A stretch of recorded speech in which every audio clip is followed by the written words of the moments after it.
everybody. I hope you're excited. I hope you're energized, and I hope you're ready for our Nick at Night environmental rollbacks with a focus on energy. I'm Mamie Parker, and I have the pleasure of working with some great people from Duke University that have worked hard to put this program on tonight. What we hope to do is share an opportunity with you to connect research and policy areas in an interactive form where you'll have an opportunity after our speakers to ask questions throughout the evening. And we'll have just a short presentation by two fantastic professors from Duke University. And we're excited about that. I'd like to introduce you to two of my colleagues here in the Northern Virginia area, both of which are Duke alum. And also they have a passion for the subject matter, but also for making sure that we move ahead and understand what's going on in terms of our environment and our communities. So join me in welcoming Dori Key and Jim Fuchsel. Thank you, Mamie. Welcome.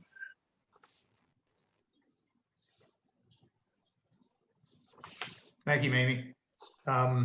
This is Jim Fuchsel. I'm a Duke alum back in the 1976 in the prior century.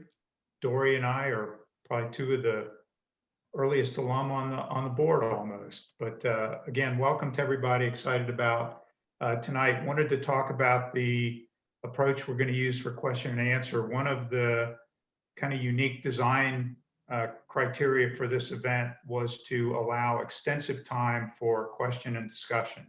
So we hope very much that you will engage in dialogue with with everyone on the call and certainly with our esteemed faculty members. So the way we're going to do that with a small group here, we just ask you if you have a question, you want to ask it live, unmute your mic, jump in there and ask your question. If you prefer not to do that, you can use the chat function, and Dori will facilitate the live questions, and I will monitor the chat function and we'll feed the questions into the group that way. So hope you're ready to engage and take advantage of this opportunity. So thank you. Back to you, Mamie. Thank you. So he's asked us all to mute our lines. So we're going to ask you to do that first. And then secondly, we're going to hear from two speakers before, so they can at least introduce the subject matter and you'll have an opportunity to ask questions. So our first speaker, I was reading her bio and certainly impressed with all the great things that she's done. Dr. Lori Bennear, she is the Juli Plant Grainger Associate Professor at Duke in Energy, Economic, and Policy. And she has a PhD in Public Policy from Harvard, as well as an MA in Economics from Yale and Economics and Environmental Studies from Occidental College. She's an outstanding researcher and done some really great work on the effectiveness of flexible environmental policies. And when I read her bio, I thought, here's a woman who dreams, here's a woman who dares, but more importantly, here's a woman who's doing some great things. She's co-edited a book, and I think the title is very interesting. Her book is Policy Shock, and it's recalibrating risk and regulations after oil spills, nuclear accidents, and financial crisis. And so join me in welcoming our first professor, Dr. Lori Bennear. Okay, I have to unmute. Thank you. I'm going to share my screen here. And everyone can see this now, I hope? Yes, we can. All right. So thank you, Mamie, for that wonderful introduction. I'm really delighted to be here with all of you tonight and to be with my fantastic colleague, Tim Johnson, who you'll hear from a little bit later. I'm going to do a 10,000-foot overview of changes in energy policy, since 1970, with a real focus, though, on the last 12 or so years and 15 minutes, right? And then Tim is going to dive into more detail on one important set of rollbacks you've probably read about in the news on fuel efficiency standards for cars. So if we look back over the last 50 years, US energy policy has been defined as this delicate balance between two goals and values that sometimes come into conflict, right? On the one hand, the oil crisis of the 1970s focused policy attention on energy security, which roughly translated to ensuring reliable access to meet our energy needs, but also to reduce price volatility and ensure price stability. While we had ample domestic supplies of coal to generate electricity, there were significant concerns about access to petroleum products such as crude oil and natural gas. And together, these notions of access and price stability were thought to be fundamental to economic security and economic growth. On the other hand, at least since the Santa Barbara oil spill in 1969, there's been scrutiny of the environmental impacts of fossil fuel development and use that resulted in significant regulations.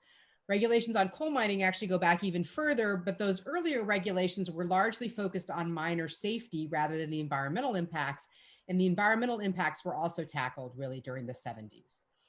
So the reduction in damages, both from the extraction of the fuels that we use to run our economy and from the use of those fuels, were thought to be fundamentally important and critical to our overall social well-being, right? So they were trying to balance in our energy policy, economic well-being, social well-being, energy security, and environmental quality. So how has the US approached this balancing act? What was the status of energy policy prior to the Trump administration? And then how has that changed in the last 4 years? And what might lie next? So I'm going to talk tonight about the US grand strategy for energy. And grand strategy is a term of art that I'm borrowing from my colleague and national security expert, Peter Feaver, who's a faculty member up at Sanford School of Public Policy at Duke. And it refers to the, quote, collection of plans and policies that comprise the state's deliberate effort to harness political, military, diplomatic, and economic tools together to advance that state's national interest. So in my view, the US grand strategy on energy began in the 1970s and until the 2016 election was largely unchanged since at least the 1980s, despite changes in political party leadership over those many decades. The grand strategy has three major pillars that are directly linked to that scale and balancing act I just showed you. So the first pillar here, I labeled secure. The US is going to harness its political, military, diplomatic, and economic tools to secure access to energy resources. So this includes promoting domestic production, although I will say our early efforts on that front in the 1970s largely failed, and also using foreign policy to shore up supply relationships for key energy resources, even at the cost of war, and to manage global tensions over energy resources as a superpower. And it also includes trying to reduce demand by promoting efficiency, which is something that Tim is going to turn to later. So the second pillar here, I labeled safe. The US has a very highly prescriptive and well-developed regulatory approach.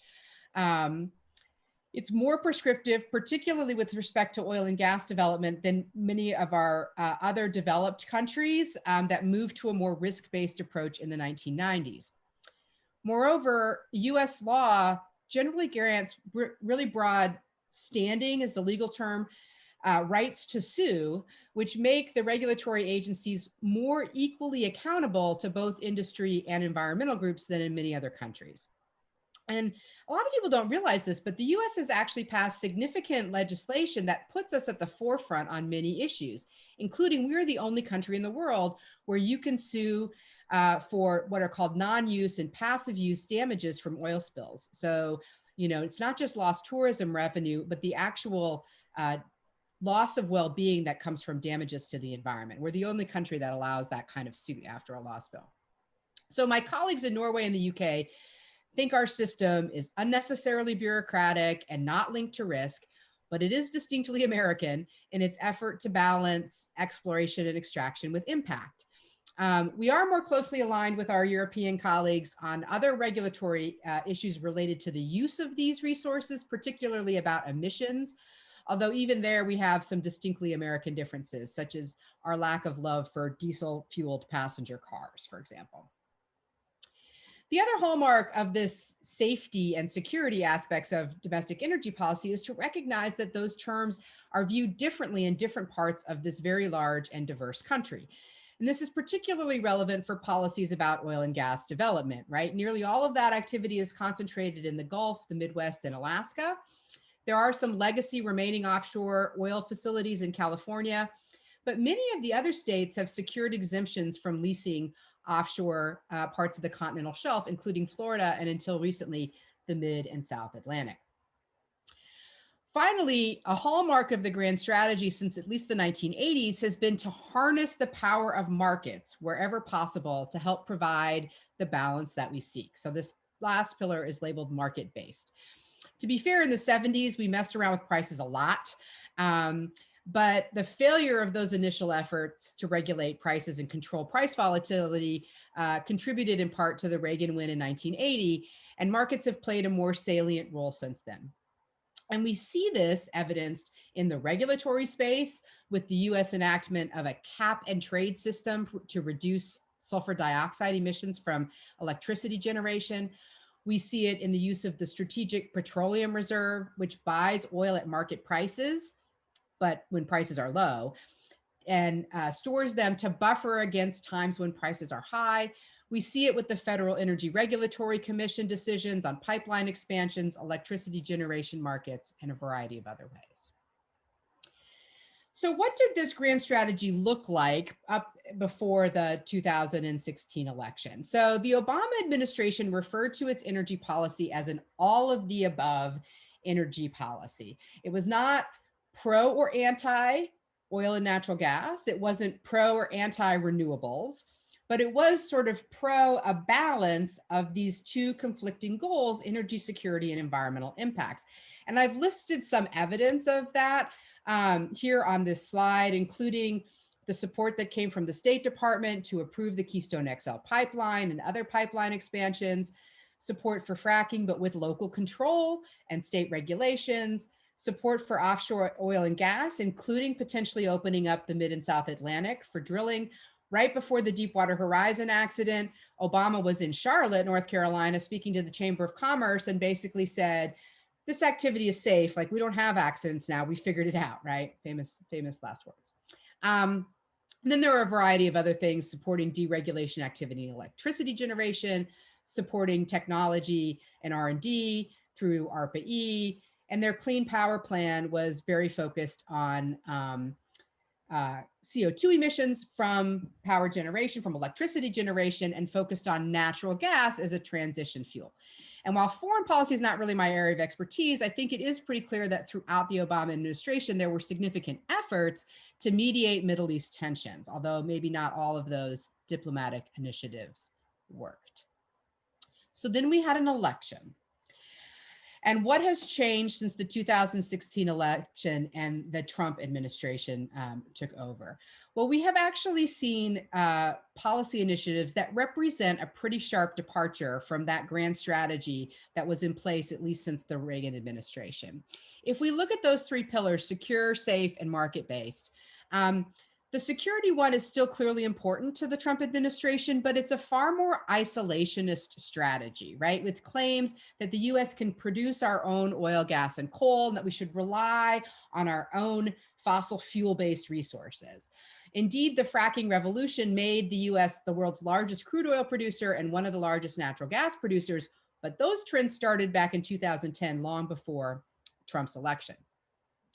Trump's foreign policy has resulted in pretty significant disruptions to the delicate geopolitical balance with respect to energy. China is an increasingly important player in the energy space.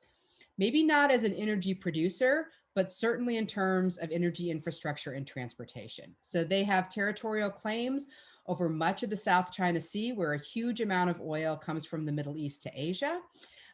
They're also very interested in opening up the Northern Sea route across the Russian part of the Arctic to access European markets. And then they have the Belt and Road Initiative to improve energy infrastructure throughout the world. And as we all know, Trump has largely chosen to approach the US relationship with China in a fairly antagonistic fashion. In terms of the safe pillar, as Tim's going to talk about, we've seen rollbacks on many efficiency regulations. We've seen rollbacks on extraction regulations and enforcement activities of extraction. We've seen rollbacks on climate change related to energy and a variety of other topics.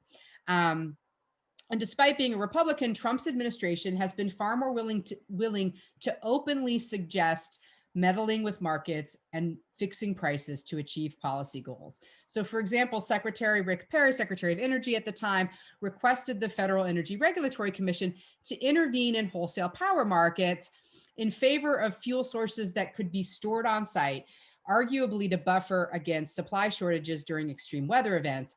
But it very clearly was targeted toward coal and was seen largely as an attempt to put the finger on the scale for coal in these wholesale electricity markets where coal is actively losing market share. And by the way, the secretary had the right to ask for that, and FERC said, thanks, no thanks, you didn't justify your request enough.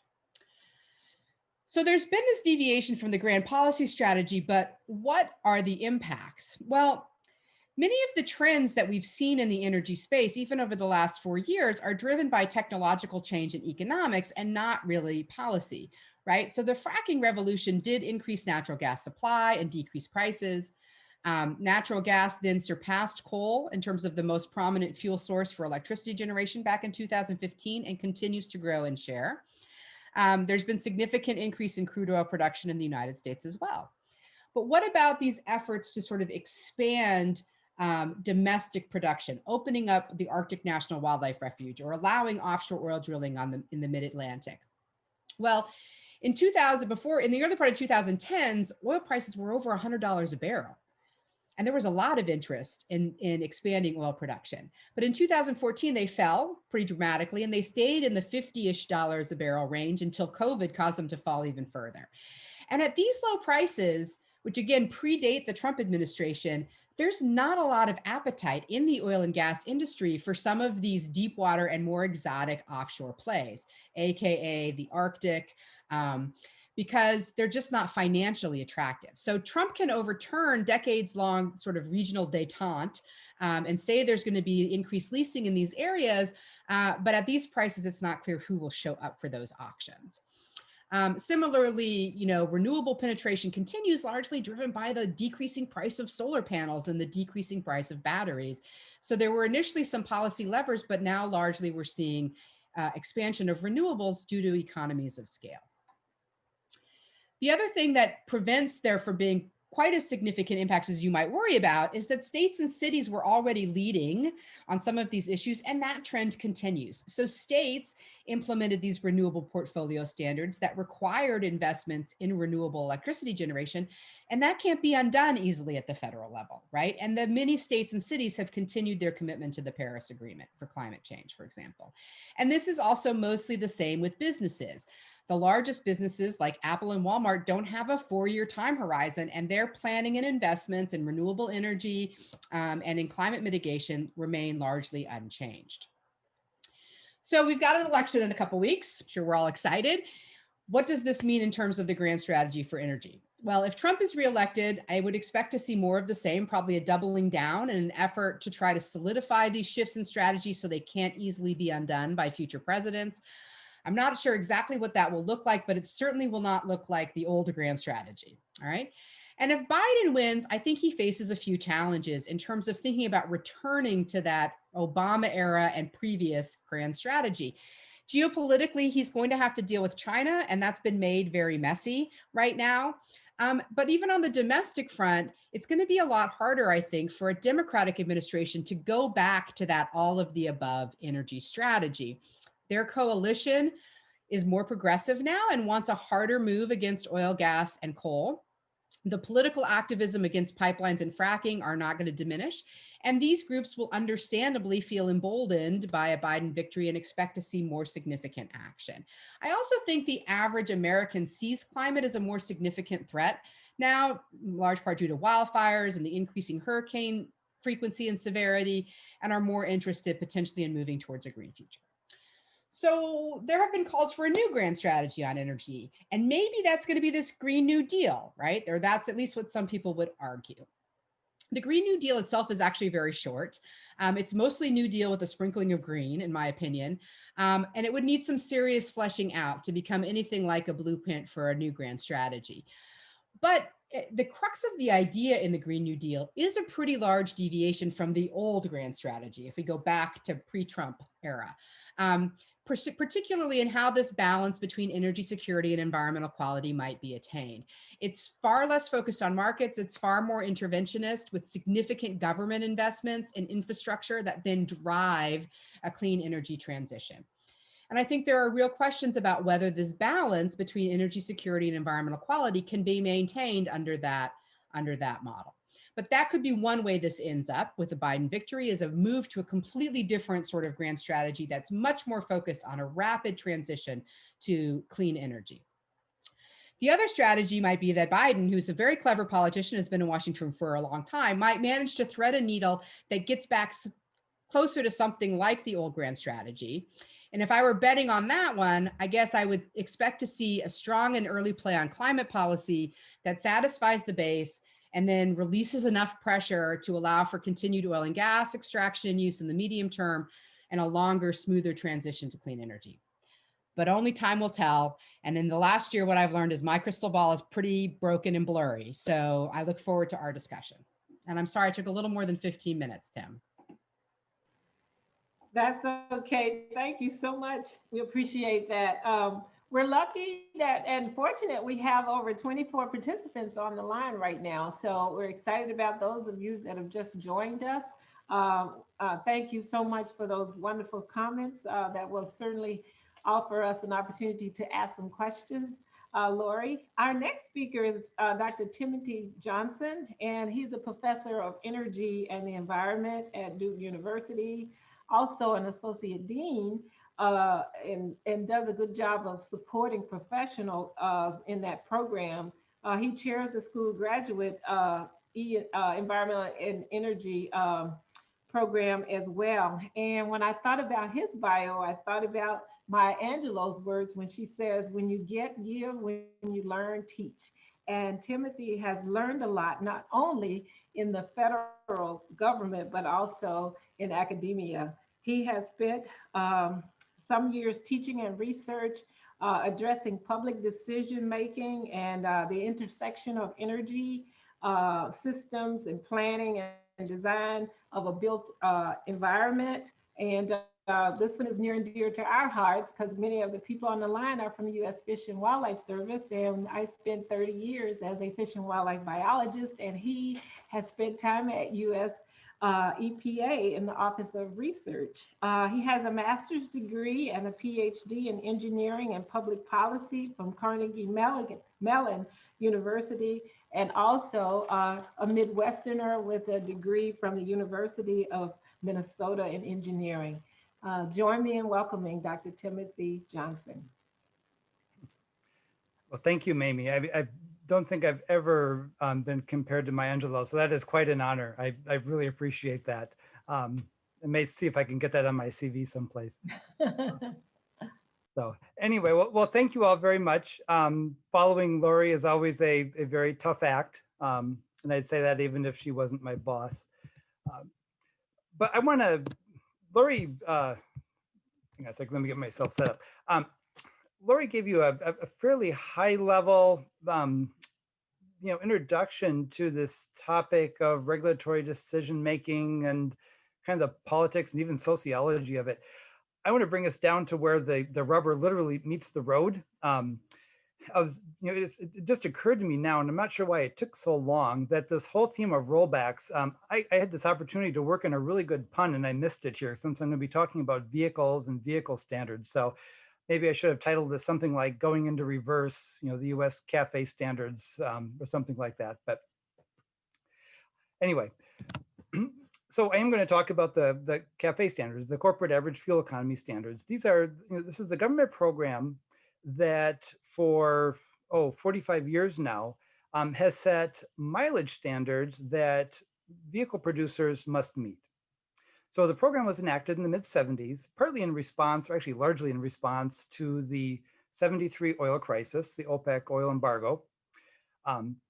And I'll show you some data here a little bit that gives you an idea of the motivation for this. But the way the program is set up, again, this is if you go to buy a new car, you'll see the window sticker, and it'll say this car gets so many miles per gallon in the highway in the city. Well, those sticker values are coming out of the CAFE program. And the way all this works is that there are multiple players. The Department of Transportation, the federal level, sets the standards each year. The US EPA, however, calculates the mileage for each individual vehicle. So you have two government agencies cooperating on this initiative. And then the auto manufacturers actually must meet the individual targets for their vehicles. Now, this is a complex program. I'm not going to go into the details of all this or even how the targets are met. I will say this much, though. It's the corporate average fuel economy program.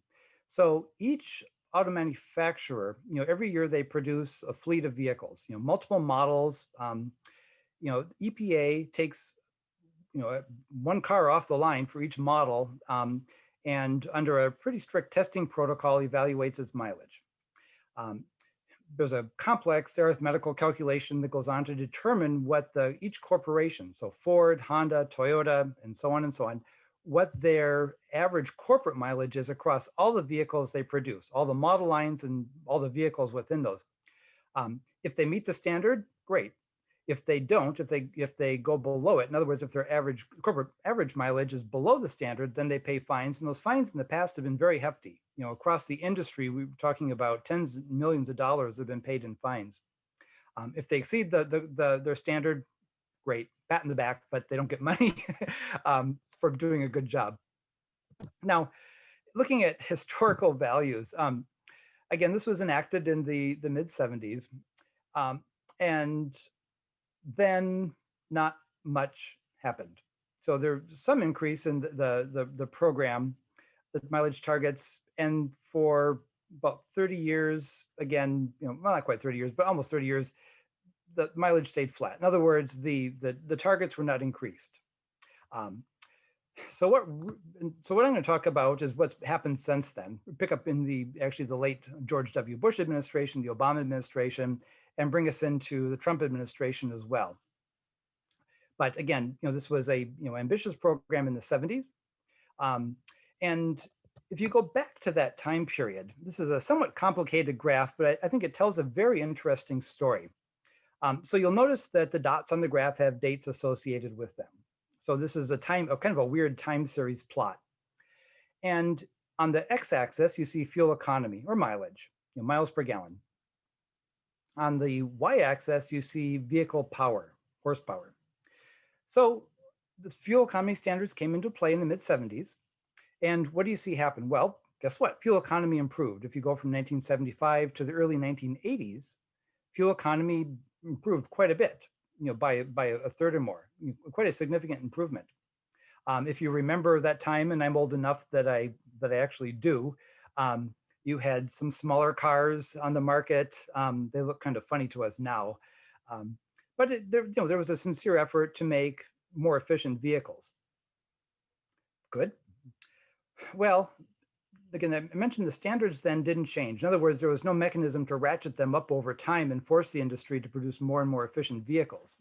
Well, so what happened? So mid-80s, after the second oil shock in the late 70s, mid-80s, 86, oil prices bottomed out. You had oil prices almost in single-digit territory. You had oil companies teetering on the verge of bankruptcy. And consumers at that point, this was morning in America. Consumers were in upbeat mood. Oil prices were low. It was the beginning of the era of the minivan and the SUV, and people's preferences really shifted to larger, more powerful vehicles, and the industry responded. So you see you go from the mid-80s up to the 90s to the turn of the century. What happened? Well, new vehicles became more and more powerful. Size is also correlated with this. But fuel economy, you see a kind of a regression in average fuel economy. Until, again, the early 2000s, when you see this return to improving vehicle fuel economy. And that brings us up almost to today. Again, so a bit of a story. The CAFE standards came into play. The industry responded for a while until oil price pressure dropped and it was no longer a factor. And then consumer preferences changed as well. People more or less forgot waiting in line for gasoline. They forgot rationing, and the desire for bigger and more powerful vehicles returned, and the industry responded to that. Now let's jump ahead a little bit. So a number of things happened, including the Massachusetts versus EPA Supreme Court case, which told EPA that yes, you may regulate CO2 under the Clean Air Act if you can show that it indeed endangers human health and welfare. There were some other lawsuits in there.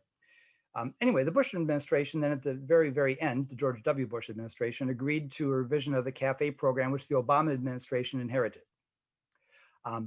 And with the cooperation of the auto industry, you see this slide. And I'm going to use this slide. It's a little bit busy, but I'll want to point to two things on this. So the very bottom line is the CAFE standards from 2016 through 2025 under the Obama CAFE revisions. So when I refer to the Obama CAFE program, this is what I'm talking about. You'll notice that, and this is an average for cars and trucks. I can split the data out and show you how it differs for different size vehicles in a moment. But you'll see that it takes the average fuel economy, the target that the auto manufacturers must meet, from the mid 30s up into the 50 mile per gallon range by 2025. Now, I don't know, what your car gets for mileage, but if you don't have a hybrid, that's pretty darn ambitious. And yet the auto industry responded to this. Actually was pretty cooperative. I'll give you a hint why that was in a moment, but for the time being, this was hailed as pretty significant progress after several decades of stagnation in the mileage standards. The other thing you see on this graphic relates to the three lines above. And if you look closely at the title, you look closely at the units, you'll see grams per mile. And you see what, grams of gasoline per mile? What's that?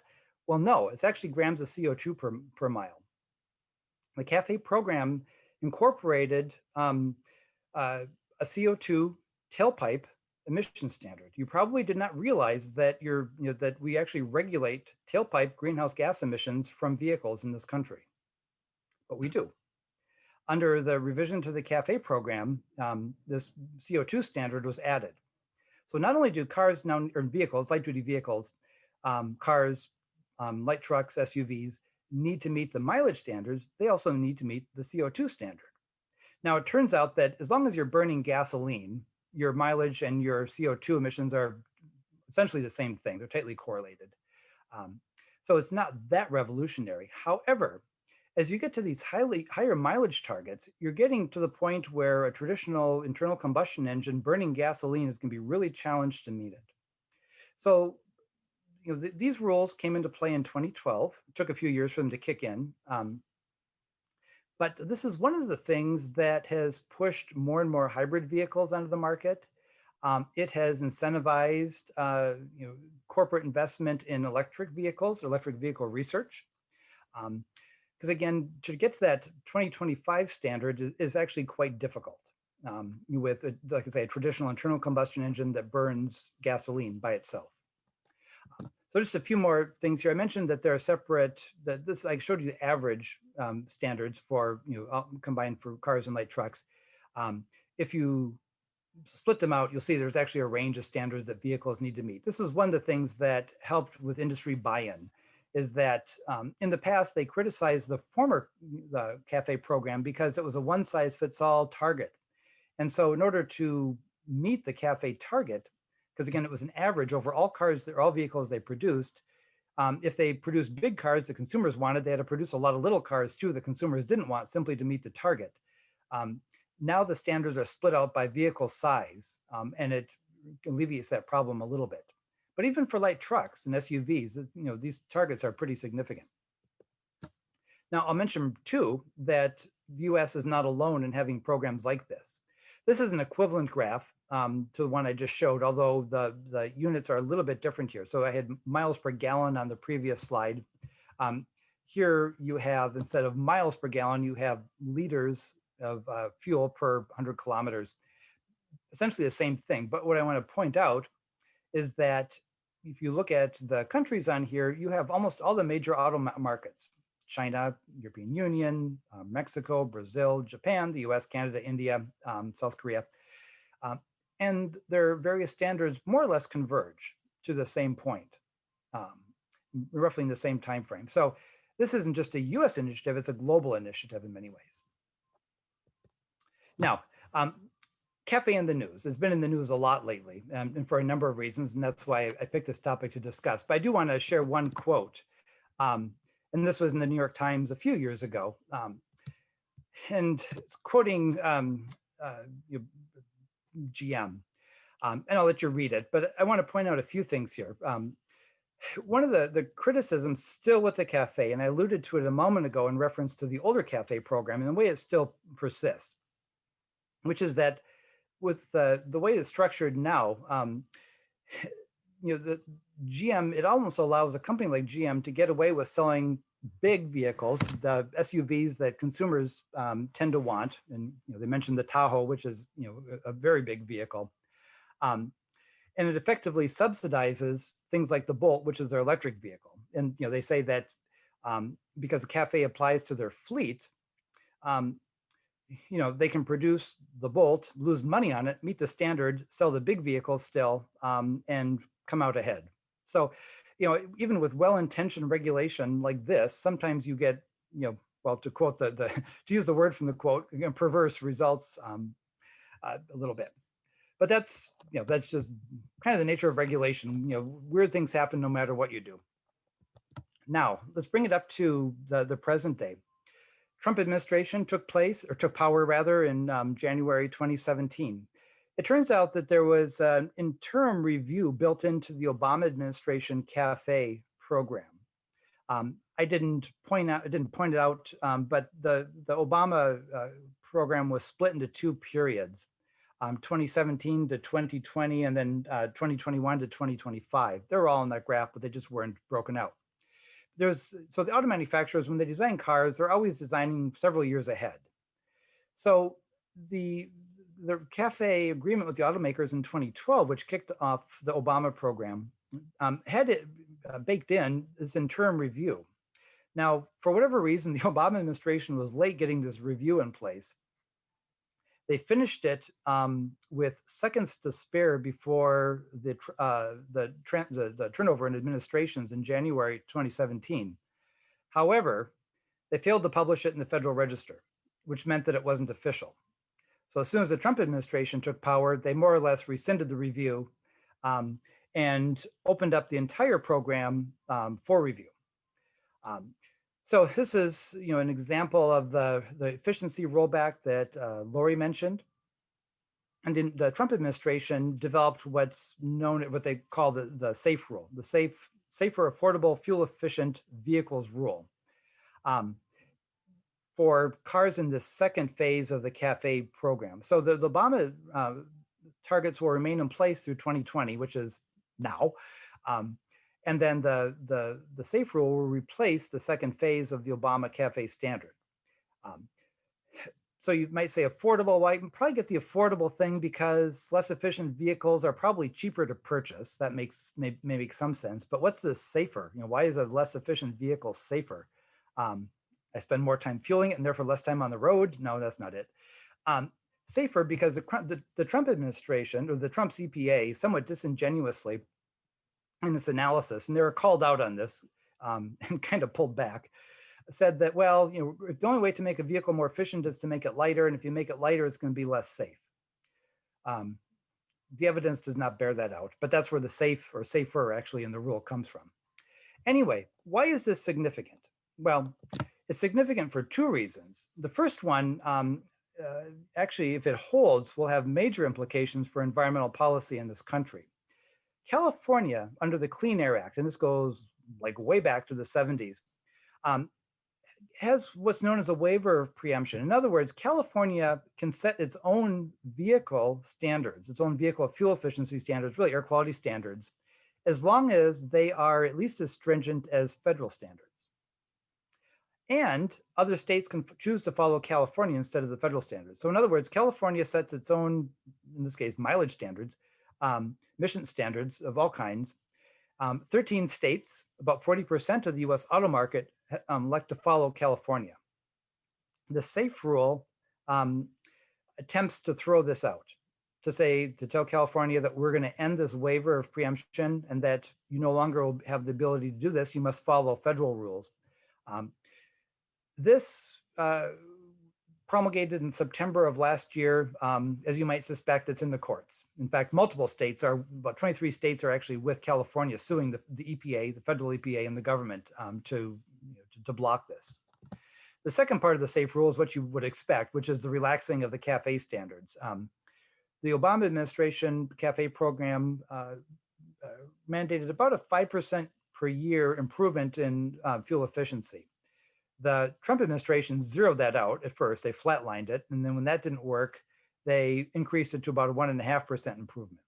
So it's still an improvement after, we saw many decades of nothing, but it's a much less stringent improvement.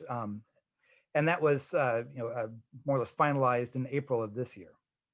So like I mentioned before, as with part one, it's in the courts, part two is in the courts as well.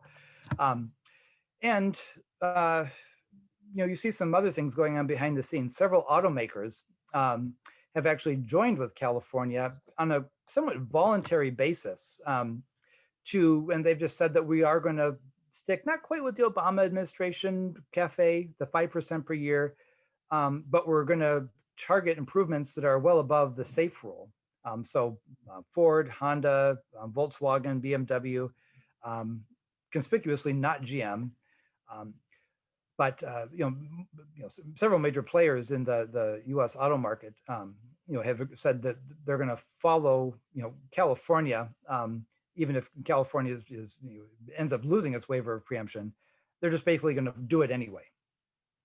So an interesting situation here. This is an example of the administration's regulatory rollbacks, probably one of the most prominent, certainly been in the news a lot.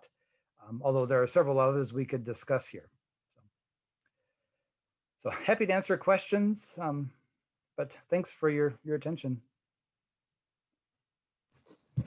Thank you so much, Dr. Tim. Now I'll turn it over to Dory and Jim to facilitate questions at this time. Thank you, Mamie. Thank you, Tim and Lori, for great presentation there. Just a reminder to folks, if you want to ask a question live, just raise your hand, unmute, and go for it. Dory will facilitate those. If you prefer to write a question, use the chat function, and we'll get those questions out on the table for Lori and Tim, and encourage others too, not only to ask questions, but to make comments and respond and start a little bit of a dialogue here. So with that, I hope encourage everybody to jump in and keep this discussion going. Jim, I had one question that came up, and I guess it's to both of you, Lori and Tim. Is there any permanent damage done by the current policies? Have they had time to be in place to cause permanent damage, or what are your thoughts on that? You want me to go first, Tim? Well, I mean, I think you can't undo 4 years instantly, right? But one of the things, as Tim alluded to with the CAFE standards, is that a lot of these rollbacks are being litigated. In fact, I'll pop, in the chat, a list of lists of litigation that's happening around a lot of these environment and energy rollbacks.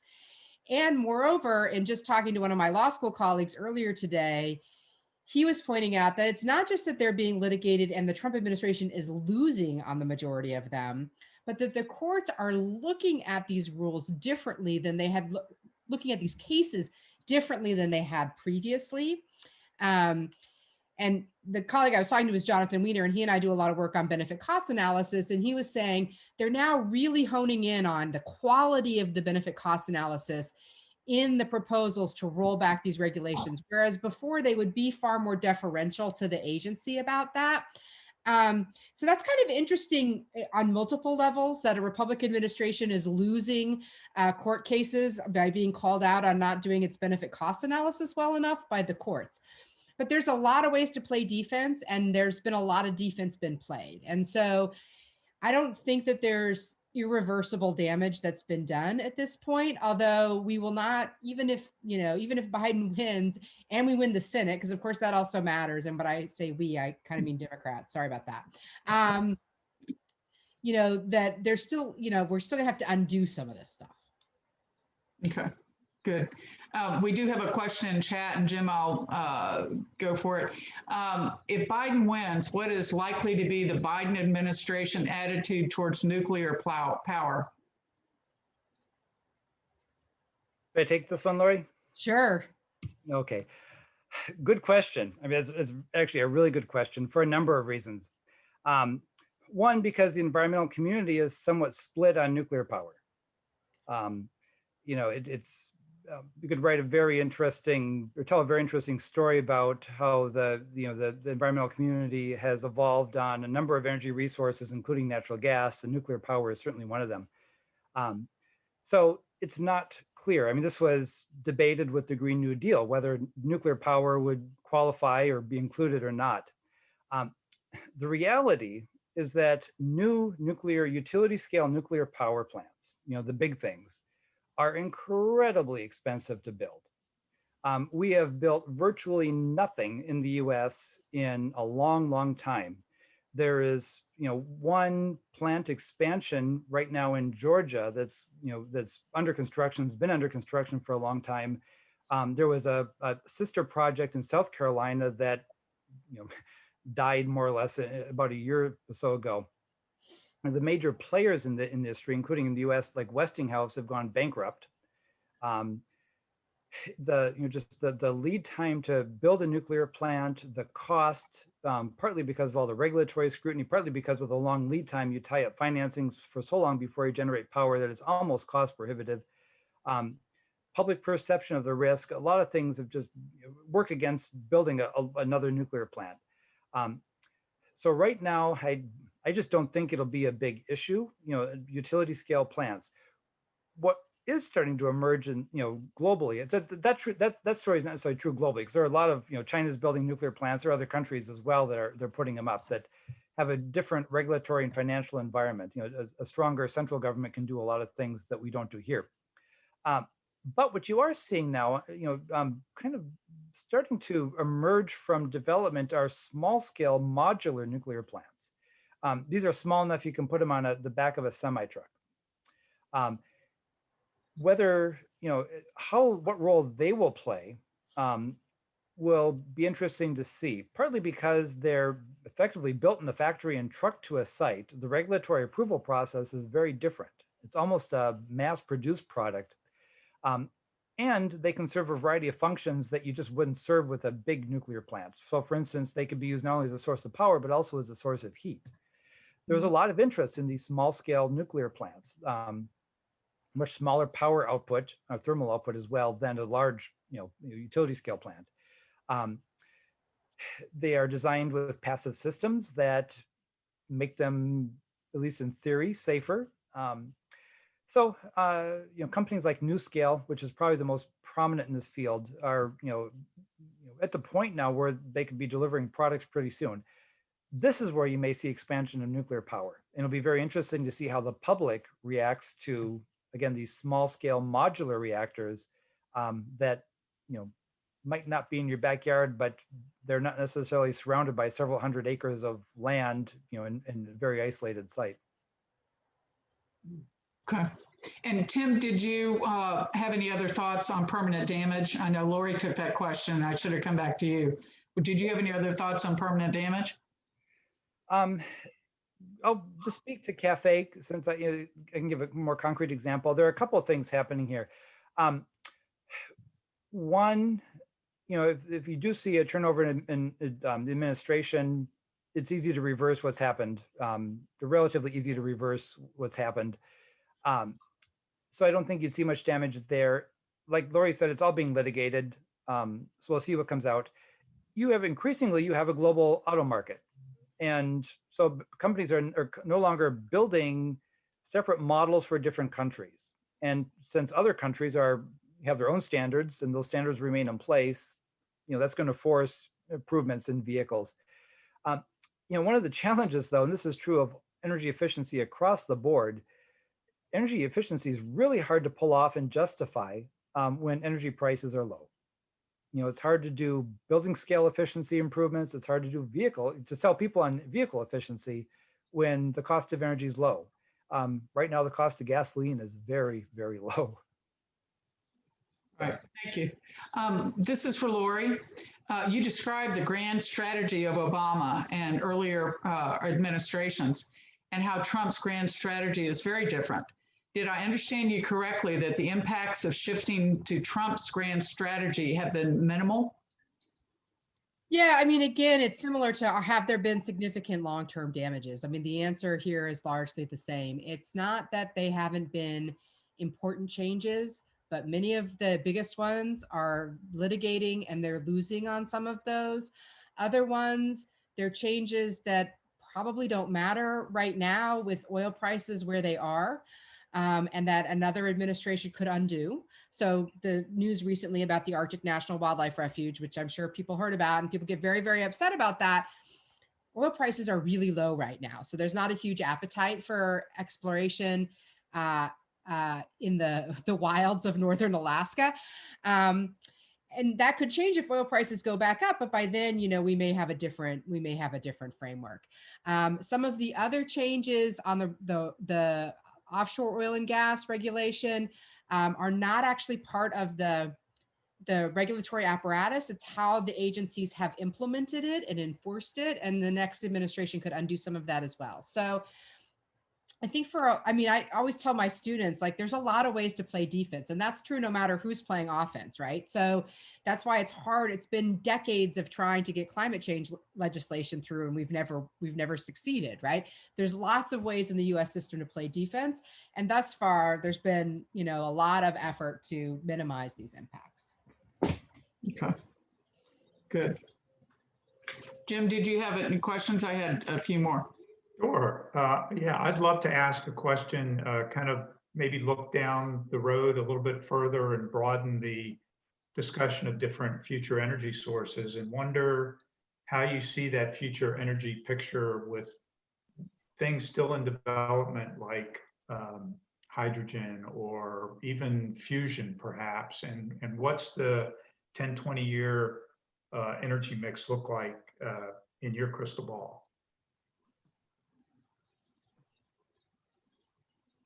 I don't know, Tim, you go.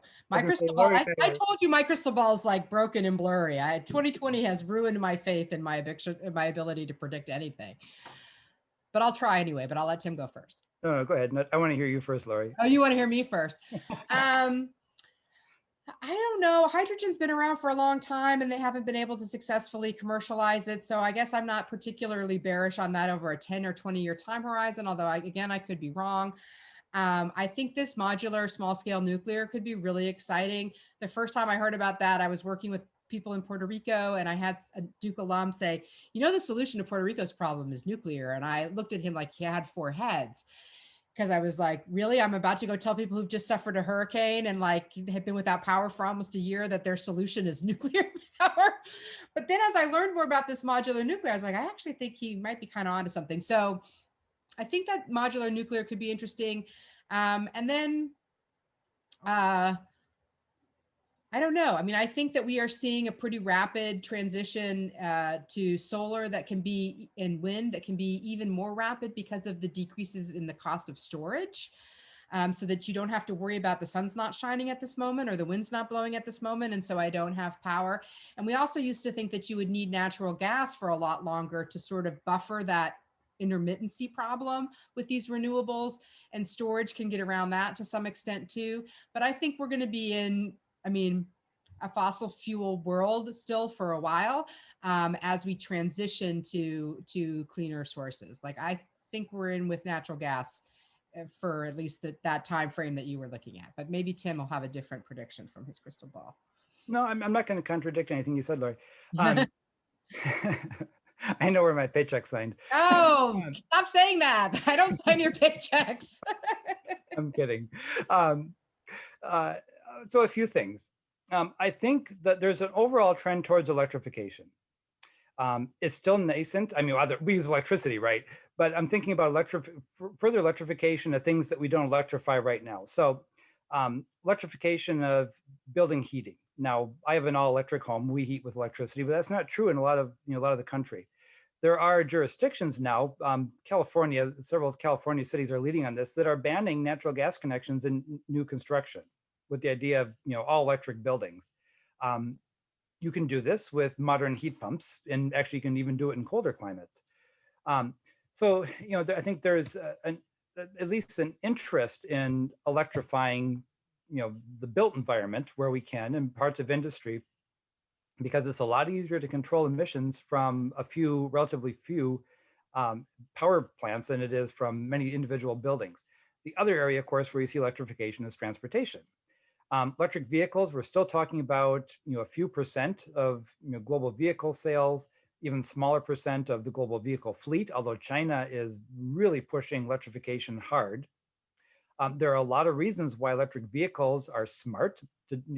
Not only do they perform better, but electric motors with batteries have virtually no moving parts, unlike an internal combustion engine, a gasoline engine.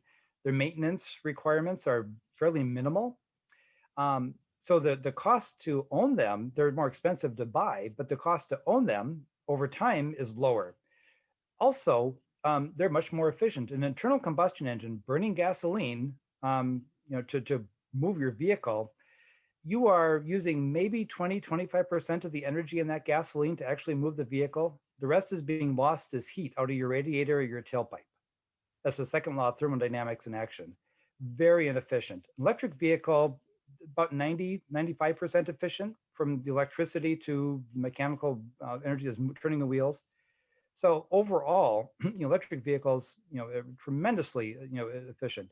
You could, just doing back of the envelope calculations, you could electrify the entire light duty fleet, vehicle fleet in the US. You'd only increase power generation by about 25%, but you'd reduce transportation energy use by about 80%. So just that huge efficiency improvement is significant. Then, the cost then to own them, the fuel costs are lower as well. So, consumers haven't cottoned on to electric vehicles, except for Lori, she has one now. But where you are seeing a lot of interest is in fleets. So a lot of public transit agencies are, looking at electric buses with a lot of interest because the total cost of ownership is low. Fleet vehicles, same thing. So this trend towards electrification is something I think you'll see more of. It's really the only way to decarbonize the electric sector easily. We hear a lot about hydrogen. Hydrogen can be used in a couple different ways. Most often you hear about it as a vehicle fuel. So you're using a fuel cell with hydrogen. Well, what's a fuel cell? Fuel cell is another way of producing electricity. So fuel cell vehicle is an electric vehicle. Hydrogen vehicle is an electric vehicle. It's just that you're generating electricity on board. I've never seen the logic of that because, if you are going to do it cleanly, almost all hydrogen now in the, produced and globally either comes from natural gas or coal. Well, we don't want to do that. Negates the whole purpose of, having a clean vehicle. So if you're using renewable energy to produce hydrogen, you do it through electrolysis. Well, that's about 60% efficient. And so then you run that hydrogen through a fuel cell, that's about 60% efficient, and turn it back into electricity to move your vehicle. Well, you've taken electricity, turned it into hydrogen, turned it back into electricity with some pretty significant losses in between. Why not just use the electricity to begin with in batteries? I've just never quite understood why people are bullish on hydrogen for light duty vehicles. Where you might see it though is in stationary applications for grid storage. As Lori mentioned, the more solar and wind we have on the system, they're non-dispatchable resources, meaning you can't command them to come on when you want them to come on.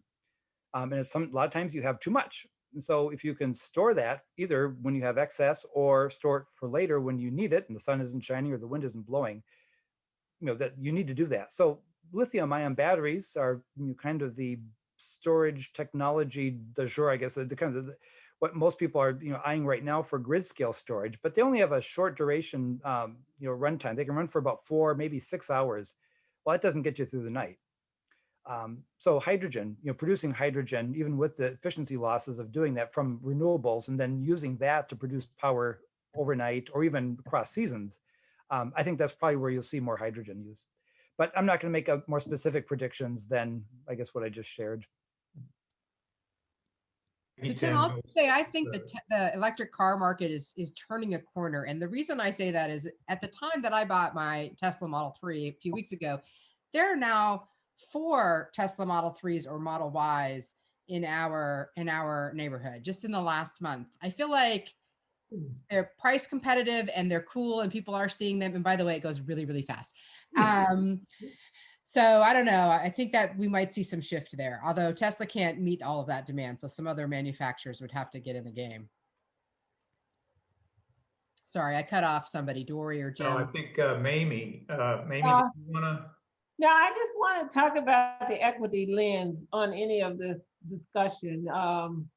I serve on TNC's board here in Virginia, and we've been talking about solar sightings or panels, and we were brainstorming on the best place to put those.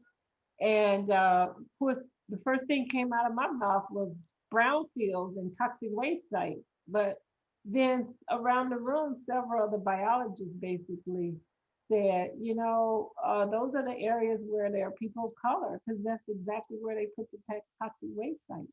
So I just want you to see if you can elaborate any way on any subject related to outreach, education, or anything related to, just social justice and the equity lens on this subject matter.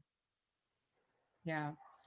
So the siting was the area you focused on, and that, is hard because for utility scale solar, you actually do need a lot of land, right? And so you're going to want to look at where land is inexpensive, and where land is inexpensive, it's often poor people who are living there, right? So, so I think that that's a challenge. Now, I also think that living next to a solar farm is not nearly as bad as living next to a hazardous waste dump. But but I think you'd have to really, this is where I think process matters a lot. Like, how do you engage with the community from the beginning of the process so they feel like they are empowered and part of the decision-making process? Mm-hmm. And what benefits can you offer them from this, having this big project located in their area? So I think there are process opportunities there. There's also an equity issue on the other side, though, which is, there's this energy security and environmental impacts balancing act that we're trying to do. And one of the things on security was about stable prices. Mm-hmm. Right now, a lot of these things increase the price of electricity. So, California has been really aggressive. And I think in many ways, we've all benefited from California ratepayers paying higher energy prices as they, reduce their CO2 emissions, as they promote solar, as they promote storage. I mean, California's kind of been going all out, and their ratepayers cover those costs, and the rest of us get the spillover benefits from it. But it's undeniably the case that by focusing those efforts there, they're increasing costs, and poor people spend more of their income on electricity. They tend to live in housing that's less energy efficient. And so just to maintain the same level of comfort, they have to spend more money, right? So these sort of double whammies can really lead to pretty regressive impacts of some of these things. And these efficiency standards have also been shown to be pretty regressive. So we have to think hard about how we're going to compensate for that through policies to make, this green, clean future that we would like to all live in affordable to everybody. And Lori's exactly right. And I think that's the answer I would have given. Let me just build on it by maybe giving another example, more specific example, and I'll stick with transportation since that seems to be the theme for me tonight. Electric vehicles again. Mm-hmm. Electric vehicles cost more to purchase, so there's a huge hurdle there, although they are cheaper to operate over the long run.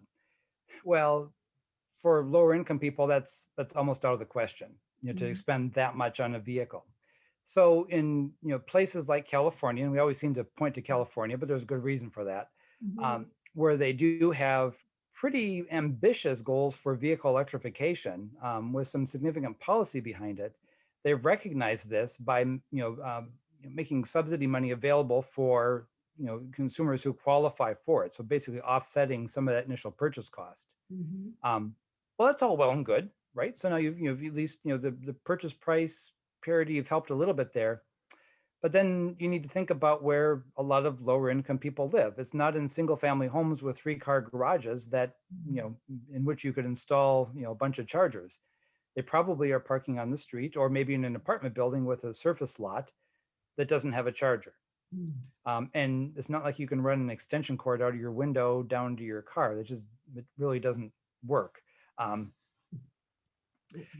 So the question then is, well, okay, now you have your electric vehicle, but you can't charge it, or where are you going to charge it? So it is complicated. I don't have a solution to that. I mean, people are thinking those issues through, better public charging, workplace charging, requiring new apartment buildings to come ready with vehicle charging infrastructure. So there are some options, but again, it's there are layers and layers of complexities here when you begin to think about this, from an equity perspective. Thank you. We have another question through chat. Do you see solar working best as distributed rooftop solar with on-site Powerwall battery storage, or as a utility scale solar farms? Lori is staying mute, so I think that means I need to answer this one. I don't think it's either or. I've given a talk that a few times that I kind of love giving, where I attempt to bring Thomas Edison and Henry Ford and Nikola Tesla and George Westinghouse and some other big names from the late 1800s and early 1900s to the present, and ask them, to look around at what they see. Look at our power plants and look at under the hood of a vehicle. And for the most part, I think they'd probably be a little bit appalled that there hasn't been a lot of change. There's been incremental change, certainly, things don't look exactly like they did in the late 1800s and early 1900s. But, somebody from that era could look at, how we generate power or how vehicles run and say, okay, but for a little bit of this computer stuff I don't understand, this looks awfully familiar. What have you been doing? Well, that's really starting to change across the board. We're an era of, it's just phenomenal, so the cusp of it, but really phenomenal transformation of the entire energy system. Part of that change is a change in scale from a very centralized system to one that's going to operate not just in a decentralized mode, but across a variety of scales. And so you are starting to see more decentralized energy production, distributed energy resources, to use the term that's that people in the know use. So DERs, if you hear DERs at a cocktail party, it's distributed energy resources. You can impress people. But things like electric vehicles plugged into the grid that may be able to put power back on the grid. Building scale solar with behind the meter batteries. And there are other examples as well, where you have the system operating simultaneously across scales. Now, I think you'll see that, and there are good reasons for that. Moving to microgrids, parts of the grid, very small scale sections of the grid that can isolate an island from the larger grid. So you're moving to, again, a world, and we're not there yet, where you're going to have a much greater diversity of resources operating across different scales.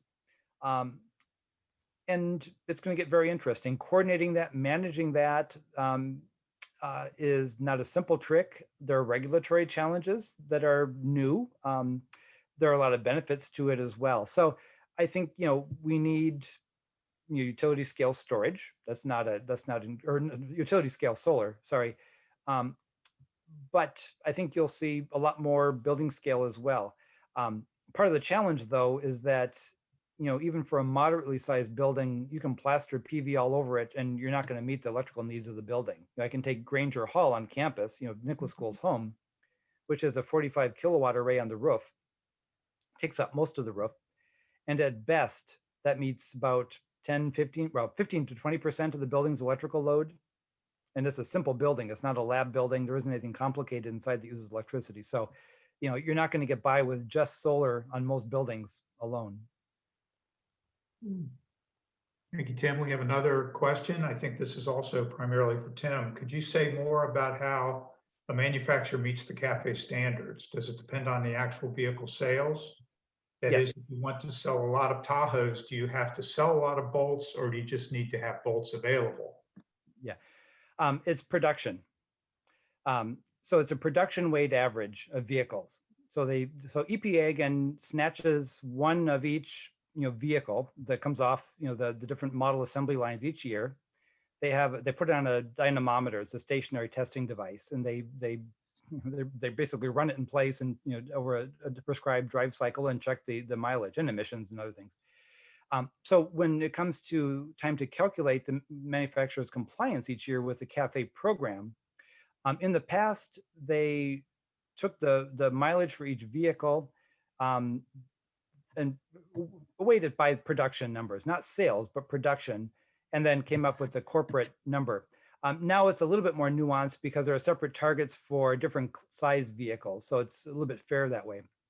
But the former complaint still holds in a way in that, in order to meet, a standard,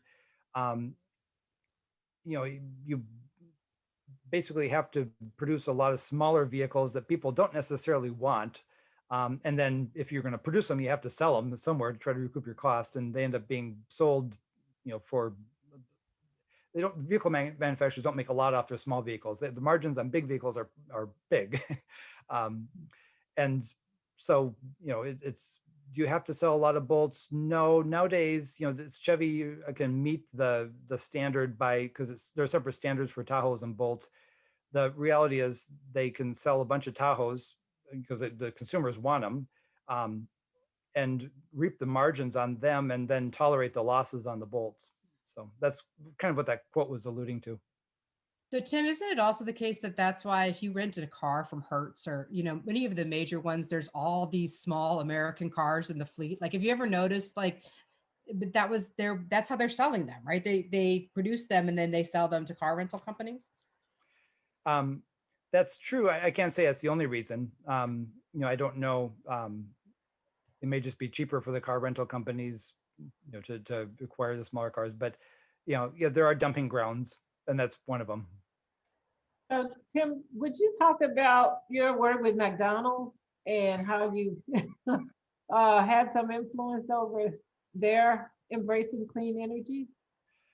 Yeah, so when I was in high school, I actually worked for McDonald's flipping burgers, and I was a crew manager or swing manager as well at the time. But so was Duke's president, by the way, Vince Price.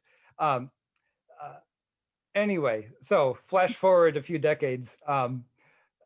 My experience as a high school student had nothing to do with this, but all the professional students at the Nicholas School work on capstone master's projects in their last year of the program. Some of these are client projects that students complete in groups. I had in 2013, 2014, a trio of students who on their own, through their own work, cooked up a project with McDonald's through their own contacts, looking at the feasibility of a net zero quick service restaurant building. Net zero implies that over the course of some time period, and it's usually taken to be a year, a building generates more electricity than it consumes from the grid, so the net use of energy over the grid is zero or negative. In other words, you put more power back to the grid than you consume. So because I teach a class on building energy, and it's an interest of mine. I worked with this trio of students and McDonald's Corporation. It was a wonderful project. We were under all kinds of non-disclosure agreements, but they really opened up their entire supplier network to us, as well as some of their contractors, to take a hard look at, could we actually redesign this building with all the equipment inside, all the kitchen equipment and everything else, to be net zero? The reality at the time, and this was 2013, 2014, was no.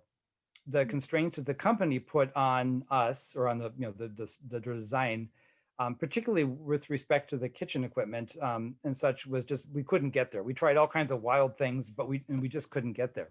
However, the company did fly us up to Oak Brook. Their headquarters at the time was in Oak Brook, Illinois. Now it's downtown Chicago. And we presented the work to the C-suite of the company. It was a fun little experience. and a great experience for the students. You know, it was great for me, but really wonderful for the students because they did the work and they just, you know, they were, well, they got a lot out of it. Okay, flash forward a few years more now. McDonald's did not let the concept die. They kept it alive internally. And just recently in Orlando, actually it's on Disney property, opened up their first quick service net zero restaurant. So why were they able to do it after we said no? Well, they changed some of their constraints, but there have also been changes in technology in the last several years that we didn't have available at reasonable cost that is available now, that they're able to implement or incorporate. So, that's my experience with McDonald's, and really, the credit goes to the students I worked with. But a very interesting experience. Working within the corporation, understanding the constraints the corporation was under, their internal decision making, where something like this fit within the scheme of their priorities, and the motivations they had for doing it. Was it just trying to establish green cred? Were they serious about doing this? Is this a one-off? I will say that the company is serious about doing this. Part of the problem is that most of their stores are franchised, and so they have to work through the franchise owner and try to convince them that this is worth doing. So you won't see it rolling out overnight, but the fact that they did it and did it at a reasonable cost says a lot. Yeah. I have a friend that owns 38 of McDonald's, and she's building pollinator gardens in her new stores. But dealing with the corporate headquarters has been a challenge for her too, because of their compliance, even on their real estate. And it's been amazing to watch that. So I think we're at the end of our Q&A period. Ann, do we have any more time for one more, or do we need to transition now? Oh, no, I think you're good for another question. Okay, I've got a great, simple wrap-up question for both of you. If you were king for the day, what 3 things would you do to accelerate the transition to a clean, affordable energy future? Okay, Tim is saying, we're all just like staring at each other to see who goes first. So I'm an economist, so I'm going to have to start with my number one thing is that we have to get the prices right, that there are real social costs to the pollution that results from our use of fossil fuels that we do not pay for directly when we use them. And we need to get the prices right through use of, pollution taxes and gas taxes and various forms of what we lovingly call market-based instruments over in the econ world.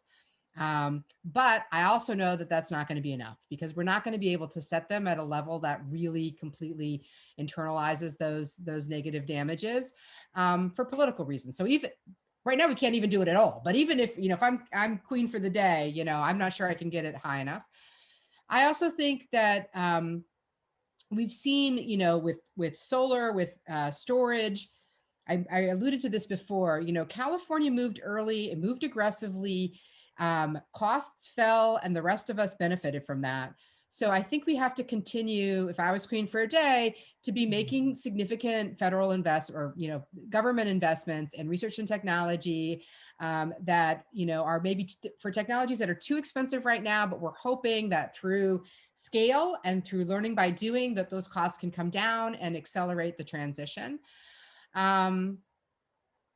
What else would I do? I'll do something crazy and provocative. So I think electric vehicles are great because, I just bought one. But one of the other things we've been studying is autonomous vehicles. So vehicles that can drive themselves, which often are talked about in the same breath as electric vehicles. But all of the studies that I've seen have indicated that autonomous vehicles will likely result in increased energy use, not decreases, because they lower the cost of driving, and that floods everything else. So I guess I would start to think right now in 2020 about the kinds of policy incentives and strategies that we might be able to use to get the environmental benefits from that automation without the sort of extreme increase in energy use that people are predicting. Yeah. I'm not an economist by training. I just play one occasionally in my classes. I would also say getting the prices right is important. I mean, that's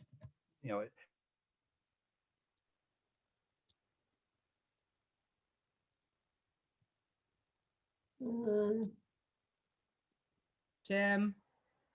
People need to have to have incentives to do this. Technology alone will not, will not get us there.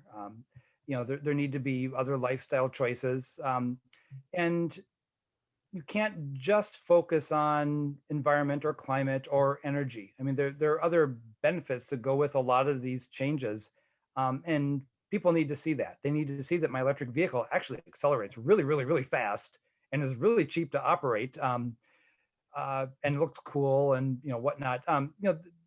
You could make the same point. Green buildings tend to be healthier buildings. So it's you need to focus and hit on a lot of those ideas as well. But I will, I don't want to sound like a technologist because I'm really not. But over the last decade, you've seen exponential declines in the price of solar and the price of lithium-ion batteries and the price of LED bulbs. Why? Well, because there were policy incentives that basically paved the way for some of that. And so you did get, as Lori mentioned, the economies of scale, the learning by doing, that brought those prices down. I mean, I was doing solar studies with students 5, 6, 7 years ago, and we just couldn't get solar to pencil out in a lot of situations. And why? Well, because the prices that we used as our very, very unrealistic low end just seemed too, weren't low enough. Well, guess where we are? We're below that now. So don't believe that conventional wisdom is maybe one of the lessons here. I guess that's maybe that was kind of a muddy answer, but that's only because I don't think there is an easy answer. They were great answers. Thank you both for your time and your insights today. It's been fascinating for me. And hand it back to Mamie for close us out here. Yes, thank you, both Queen Lori and King Tim. We appreciate your thoughts tonight. I also want to celebrate Jim and Dory for the work that they put into bringing us all together and sitting down. We've had some good lunches together to talk about this, and because of that, we've been able to make this happen. So we're grateful for that. Also want to celebrate the audience. We appreciate your time out of your schedules tonight to be here. And here's an opportunity, and hopefully we can call you to action to accelerate your knowledge on this subject matter and your enthusiasm. And hopefully all of you have either voted or you're on your way to vote, or send somebody else there to vote. We appreciate you as friends and supporters of our program. So accelerate your thoughts on this subject. Be advocates for clean energy, healthy economy leads to healthy people. And we think that's important. And it moves us to action. And then finally to Kevin McCarthy and Ann and Katie and those other individuals at ODAR for making this something that happened and sharing your patience with us. This is the first time we've done this. And I think that you all were the ones that really, really helped us make it happen. So we appreciate you being there for us and your patience. And so with that, I'll pass it on to you, Kevin. Thank you. All right, thank you very much, Mamie. And I do want to thank Lori and Tim for their work here. They not only designed a great presentation, but they did this on top of a full teaching load, as well as a full administrative load. So we do appreciate you squeezing us in. You're great friends of the Nicholas School and all of our alumni. And I also want to thank Dory, Mamie, and Jim for helping design this. It was really fantastic from our standpoint, from the staff. It was wonderful and great engagement. And thank you for being on our board of visitors. Normally, we would be in front of you in someone's nice home or in a hotel ballroom, and we'd be enjoying each other's company. I usually get a chance to talk to all of you about certain things. I don't have that opportunity tonight, but I want to leave you quickly with just a couple of thoughts before we sign off. One, folks usually say to me, Kevin, it was a great night. How can I get involved at the Nicholas School? And I often tell them, because we're usually in Washington, D.C. or San Francisco or elsewhere, I tell them to think globally if you want to have an impact globally. And by that, I'm really talking about our alumni that are in the world, that are working in conservation organizations, nonprofits, as well as in the business sector. In your local communities, you're obviously here because you care about the environment. You may have a particular interest in energy policy right now, but you care about the environment. So look at where you can get involved locally in your communities. And chances are you're going to run into a deeply passionate and committed Nicholas School alumni leading those local organizations. So I know there are some in your area. I know they'd appreciate your engagement. So look into that and have your impact locally, and it'll help globally. Second thing is, we always invite you to get more involved in the Nicholas School by virtue of these events, but also diving in and learning a little bit more. Some of you may be the first time you're hearing more about us. Simple way to do that, if you'd like, we can get you on our mailing list for the Duke Environment Magazine. Check out our website. If there are particular research areas, we've often steered folks that have contacted us to our alumni that might be experts in a field that could come speak to your local organizations you might be involved in, or even your businesses. So many of our alumni are in the business sector, and you all talk the same language now. And I also want to let you know that probably in the next 24 hours, you're going to be getting a survey. The survey is going to ask you for some feedback about tonight. So please let us know how we can improve these events. Did we hit the right chords? Did we cover things that you liked? As well as, did we leave something off? You will also be invited to support the school. I think that's some of the most important things we can do, is invite you to support our twin missions of teaching and research. But as you can see, we're having great impact. Our faculty's having great impact on the lives of students. And by looking at our magazine and website, you can see what our alumni are doing in the world.